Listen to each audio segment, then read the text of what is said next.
আসসালামু আলাইকুম কলিজার প্রাণপ্রিয় বন্ধুরা, কেমন আছেন সবাই? আশা করি ভালো আছেন। খুব ছোট্ট একটি রেসিপি, ইলিশ মাছ আলু দিয়ে ঝোল করলাম।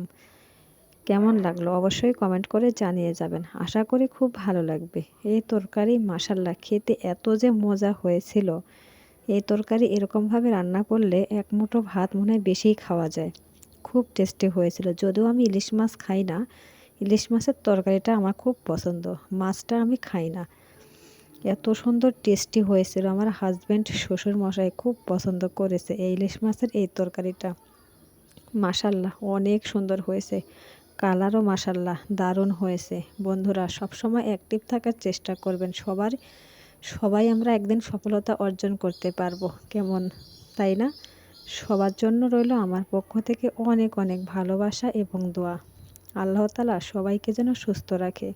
সবাই একদিন সফলতা অর্জন করবই ইনশাল্লাহ।